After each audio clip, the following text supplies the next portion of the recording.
에피오로고스의 강전도사입니다. 오늘은 마태복음 5장을 함께 읽으며 묵상하고자 합니다.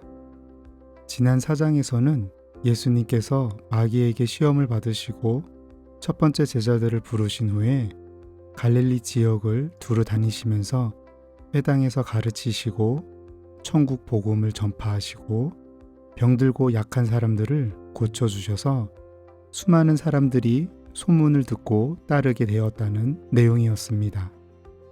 오늘은 소문을 듣고 온 무리들을 피해 산으로 올라가시고 제자들이 예수님께로 가자 예수님께서 산 위에서 설교한 내용입니다. 이것을 산상수훈이라고 말하기도 합니다. 그럼 1절부터 함께 읽어보겠습니다. 1절 예수께서 무리를 보시고 산에 올라가 앉으시니 제자들이 나아온지라. 입을 열어 가르쳐 이르시되 심령이 가난한 자는 복이 있나니 천국이 그들의 것이미요. 애통하는 자는 복이 있나니 그들이 위로를 받을 것이미요. 온유한 자는 복이 있나니 그들이 땅을 기업으로 받을 것이미요. 의에 줄이고 목마른 자는 복이 있나니 그들이 배부를 것이미요. 긍휼히 여기는 자는 복이 있나니 그들이 긍휼히 여김을 받을 것이미요. 마음이 청결한 자는 복이 있나니 그들이 하나님을 볼 것이미요. 화평하게 하는 자는 복이 있나니 그들이 하나님의 아들이라 일컬음을 받을 것이미요. 의를 위하여 박해를 받는 자는 복이 있나니 천국이 그들의 것임이라. 나로 말미암아 너희를 욕하고 박해하고 거짓으로 너희를 거슬러 모든 악한 말을 할 때에는 너희에게 복이 있나니 기뻐하고 즐거워하라. 하늘에서 너희의 상이 큼이라. 너희 전에 있던 선지자들도 이같이 박해하였느니라. 마태복음에 기록된 예수님의 첫 번째 설교 내용 중에 첫 번째는 팔복이라고 부르는 8가지 복에 관련된 말씀입니다. 팔복의 주제는 천국과 천국 백성의 윤리에 관련된 것입니다. 첫 번째, 심령이 가난한 자라는 것은 자신의 지혜와 힘이 부족함을 깨달아 하나님의 구원을 필요하다는 것을 인정하는 겸손한 자라고 할 수 있습니다. 회개를 하고 예수님을 믿어 구원을 받으면 천국에 들어간다는 것입니다. 두 번째, 애통하는 자라는 것은 자신의 죄로 인한 죄책감 또는 죽음에 대한 슬퍼하는 것이라고 할 수 있습니다. 회개에 대한 애통인 것입니다. 그런데 이 애통하는 자에게는 위로가 있다는 것입니다. 세 번째, 온유하다라는 것은 온순하고 관대하다라고 이해할 수 있습니다. 하지만 성경에서 온유하다라는 것은 약하다라는 의미보다 하나님의 힘 안에 있다고 할 수 있습니다. 땅을 기업으로 받는 것은 세상의 땅이 아니라 천국에 들어간다는 의미입니다.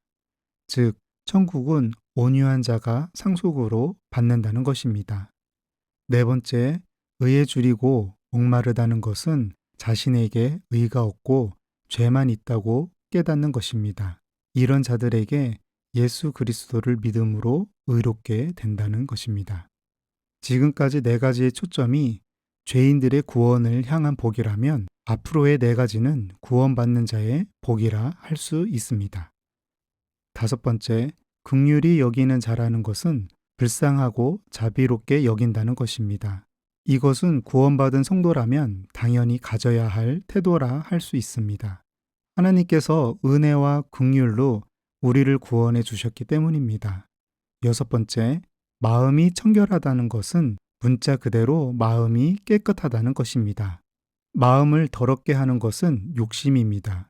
욕심이 죄를 짓게 합니다. 욕심을 버리고 깨끗한 마음을 지킬 때 장차 하나님을 볼 것이라는 것입니다. 일곱 번째, 화평케 하는 자라는 것은 하나님과의 화목과 사람들 간의 화목을 만드는 자라는 것입니다. 영어로는 피스메이커라 할 수 있는데 그러기 위해서는 노력을 해야 하는 것입니다. 그랬을 때 하나님의 아들이라 불린다는 것입니다. 여덟 번째, 의를 위하여 박해를 받은 자라는 것은 의 때문에 핍박을 받는다는 것입니다. 의인은 예수님을 구세주로 믿고 따르는 삶이라 할 수 있습니다. 이렇게 예수 그리스도를 믿고 따르는 것은 평탄한 길이 아닙니다.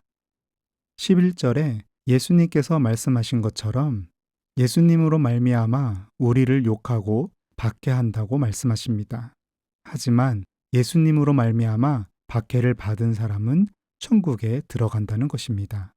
이렇게 8가지의 복은 구원받은 백성이 누리는 천국의 축복입니다. 13절 너희는 세상의 소금이니 소금이 만일 그 맛을 잃으면 무엇으로 짜게 하리요? 후에는 아무 쓸데없어 다만 밖에 버려져 사람에게 밟힐 뿐이니라. 너희는 세상의 빛이라. 산 위에 있는 동네가 숨겨지지 못할 것이요 사람이 등불을 켜서 말 아래에 두지 아니하고 동경 위에 두나니 이러므로 집안 모든 사람에게 비치느니라. 이같이 너희 빛이 사람 앞에 비치게 하여 그들로 너희 착한 행실을 보고 하늘에 계신 너희 아버지께 영광을 돌리게 하라. 13절에 너희는 이라는 것은 예수님을 따르는 제자들을 가리키는 것입니다. 예수님을 따르는 자들의 역할은 소금과 같은 역할이라는 것입니다. 소금은 음식을 맛있게 만들기도 하고 부패를 방지하기도 합니다. 그런데 그 역할을 감당하기 위해서는 녹아야 합니다. 즉, 희생을 통해서 소금의 역할을 감당할 때에 세상의 부패로부터 지켜낼 수 있고 소금이 음식의 맛을 내듯이 우리의 삶 또한 참된 가치와 목적으로 삶의 참맛을 낼 수 있다는 것입니다. 14절부터 16절까지는 빛에 관련된 말씀입니다. 빛은 헬라어로 포스인데 빛의 근원, 광채, 드러내는 것으로 해석할 수 있습니다. 즉, 빛의 역할은 어둠을 밝히고 드러나게 한다는 것입니다. 빛은 어둠을 밝히는 힘을 가지고 있습니다. 우리가 빛이라는 것은 어두운 세상으로부터 구별되었다는 것입니다. 우리가 아무리 어두운 환경 속에 있다 하더라도 그 어두움이 우리를 어떻게 할 수 없다는 것입니다. 어두울수록 빛이 더욱 환하듯 우리의 신앙은 힘들수록 더 드러나게 될 것입니다. 이것이 하나님께 영광을 돌리게 되는 것입니다. 17절 내가 율법이나 선지자를 폐하러 온 줄로 생각하지 말라. 폐하러 온 것이 아니요 완전하게 하려 함이라. 진실로 너희에게 이르노니 천지가 없어지기 전에는 율법의 1.1획도 결코 없어지지 아니하고 다 이루리라. 그러므로 누구든지 이 계명 중에 지극히 작은 것 하나라도 버리고 또 그같이 사람을 가르치는 자는 천국에서 지극히 작다 일컬음을 받을 것이요 누구든지 이를 행하며 가르치는 자는 천국에서 크다 일컬음을 받으리라. 내가 너희에게 이르노니 너희 의가 서기관과 바리새인보다 더 낫지 못하면 결코 천국에 들어가지 못하리라. 17절에 율법이나 선지자는 구약 성경을 뜻합니다. 완전하게 한다는 헬라어인 플레로는 가득 차게 한다와 끝낸다라는 뜻을 가지고 있습니다. 즉, 구약에 예언되었던 하나님의 구원의 약속을 예수님을 통해 이루신다는 것입니다. 또한 구약 성경에 기록된 대로 모든 것이 성취된다는 것입니다. 그렇기 때문에 말씀대로 가르치고 행해야 한다고 강조하고 있습니다. 20절에 우리의 의가 서기관과 바리새인보다 더 나은 의를 가져야 한다는 것은 우리의 구세주로 오신 예수 그리스도를 믿음으로 의롭게 되어야 한다는 것입니다. 21절 옛 사람에게 말한 바 살인하지 말라. 누구든지 살인하면 심판을 받게 되리라 하였다는 것을 너희가 들었으나 나는 너희에게 이르노니 형제에게 노하는 자마다 심판을 받게 되고 형제를 대하여 나가라 하는 자는 공회에 잡혀가게 되고 미련한 놈이라 하는 자는 지옥불에 들어가게 되리라. 그러므로 예물을 제단에 드리려다가 거기서 네 형제에게 원망 들을 만한 일이 있는 것이 생각나거든 예물을 제단 앞에 두고 먼저 가서 형제와 화목하고 그 후에 와서 예물을 드리라. 너를 고발하는 자와 함께 길에 있을 때에 급히 사화하라. 그 고발하는 자가 너를 재판관에게 내어주고 재판관이 옥리에게 내어주어 옥에 가둘까 염려하라. 진실로 내게 이르노니 네가 한 푼이라도 남김없이 다 갚기 전에는 결코 거기서 나오지 못하리라. 21절에 옛사람이라는 것은 단순히 모세시대의 이스라엘 백성이라기보다 옛날 율법에 매여 있는 유대인들을 향한 말이라 할 수 있습니다. 22절부터 예수님께서 강조하시는 것은 형제에게라는 것입니다. 이 형제의 헬라어는 아델포스인데 같은 신앙생활을 하는 공동체, 즉 동료 크리스찬으로 이해할 수 있습니다. 정리를 해보면 우리는 당연히 살인을 하지 말라는 것을 알고 있겠지만 마음으로 남을 미워하지 말고 화를 내지도 말고 욕하지도 말라고 합니다. 이런 행동들이 살인하는 것만큼이나 마음으로 큰 죄를 짓는다는 것을 강조하는 것이 아닌가 생각합니다. 우리는 서로 존중하며 화목해야 합니다. 이것이 참된 크리스찬의 삶입니다. 27절 또 간음하지 말라 하였다는 것을 너희가 들었으나 나는 너희에게 이르노니 음욕을 품고 여자를 보는 자마다 마음에 이미 간음하였느니라.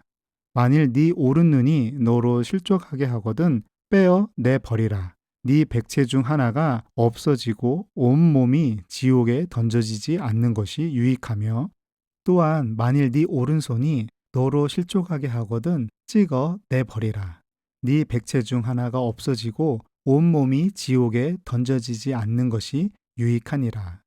또 일러스되 누구든지 아내를 버리려거든 이혼 증서를 줄 것이라 하였으나 나는 너희에게 이르노니 누구든지 음행한 이유 없이 아내를 버리면 이는 그로 간음하게 함이요 또 누구든지 버림받은 여자에게 장가드는 자도 간음이니라. 27절에 간음하지 말라는 것 또한 십계명을 통해 이미 우리가 알고 있는 것입니다. 그런데 이 간음하지 말라는 것에 관하여 더욱 깊이 설명해 주고 있습니다. 행위로만이 아니라 마음으로도 지켜야 함을 가르쳐 주고 있는 것입니다. 마음에 음욕을 품는 것 자체가 간음이라는 것을 강조하신 것입니다. 29절에 실족해 하거든이라는 헬라어 원어는 스칸달리조라는 의미로 덫으로 쓰이는 도구를 의미하기에 걸려 넘어지게 하거나 죄를 짓게 하는 것이라고 이해할 수 있습니다.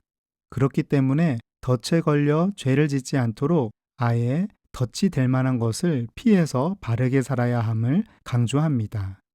또한 간음이 이혼의 정당한 이유가 되며 간음으로 인한 부당한 이혼이나 재혼 또한 죄를 범하는 것이라고 말씀하십니다. 33절 또 옛사람에게 말한 바 헛맹세를 하지 말고 내 맹세한 것을 주께 지키라 하였다는 것을 너희가 들었으나 나는 너희에게 이르노니 도무지 맹세하지 말지니 하늘로도 하지 말라 이는 하나님의 보좌임이요 땅으로도 하지 말라 이는 하나님의 발등상임이요 예루살렘으로도 하지 말라 이는 큰 임금의 성임이요 내 머리로도 하지 말라 이는 네가 한 터럭도 희고 검게 할 수 없음이라. 오직 너희 말은 옳다 옳다 아니라 아니라 하라. 이에서 지나는 것은 악으로부터 나느니라. 33절에 맹세라는 것은 레위기, 민수기, 신명기에 기록된 내용으로 볼 때 맹세는 하나님을 인정하고 경외하는 자만이 할 수 있는 것인데 맹세가 함부로 남용되었기에 사람들의 무책임한 말을 책망한 것입니다. 예수님의 가르침은 우리가 무엇을 확증하기 위해 맹세도 필요 없는 진실만을 말하는 사람이 되라는 것입니다. 38절 또 눈은 눈으로 이는 이로 갚으라 하였다는 것을 너희가 들었으나 나는 너희에게 이르노니 악한 자를 대적하지 말라. 누구든지 네 오른편 뺨을 치거든 왼편도 돌려대며 또 너를 고발하여 속옷을 가지고자 하는 자에게 겉옷까지 가지게 하며 또 누구든지 너로 억지로 오리를 가게 하거든 그 사람과 심리를 동행하고 내게 구하는 자에게 주며 내가 꾸고자 하는 자에게 거절하지 말라. 38절에 눈은 눈으로 이는 이로 갚으라는 것은 구약의 율법 말씀입니다. 원래 이 율법의 의도는 개인적인 복수를 권고하는 것이 아니라 개인적인 복수의 위협을 통해 악을 저지하고자 했던 의도라고 합니다. 예수님께서 이 율법을 부정하시는 것이 아니라 우리는 지옥에 가야 할 죄인인데 하나님께서 우리를 긍휼히 여기셔서 예수님을 믿음으로 구원받게 되었기에 구원받은 자로서 악을 행하는 자들에게 사랑으로 대하라는 것입니다. 43절 또 네 이웃을 사랑하고 네 원수를 미워하라 하였다는 것을 너희가 들었으나 나는 너희에게 이르노니 너희 원수를 사랑하며 너희를 박해하는 자를 위하여 기도하라. 이같이 한즉 하늘에 계신 너희 아버지의 아들이 되리니 이는 하나님이 그 해를 악인과 선인에게 비추시며 비를 의로운 자와 불의한 자에게 내려주심이라. 너희가 너희를 사랑하는 자를 사랑하면 무슨 상이 있으리요? 세리도 이같이 아니하느냐?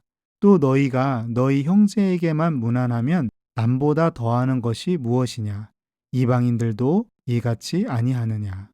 그러므로 하늘에 계신 너희 아버지의 온전하심과 같이 너희도 온전하라. 아멘. 43절부터 48절까지의 내용 또한 우리가 하나님의 크신 사랑과 은혜를 받은 자로서 원수까지도 회개를 하고 하나님께로 돌아오기를 기도해야 한다는 것입니다. 이스라엘 민족들은 타 민족에 대해 배타적이며 자기 민족만이 특별하다는 생각을 하였다고 합니다. 그런데 예수님의 말씀을 통해 알 수 있는 것은 하나님의 사랑은 이스라엘 백성에게만 한정된 것이 아닌 온 세상을 포함하고 있다는 것입니다. 마무리하겠습니다. 마태복음 5장은 많은 내용을 담고 있습니다. 여러분에게는 어떤 내용이 또는 어떤 구절이 가장 마음에 남습니까? 저는 마지막 절인 48절입니다.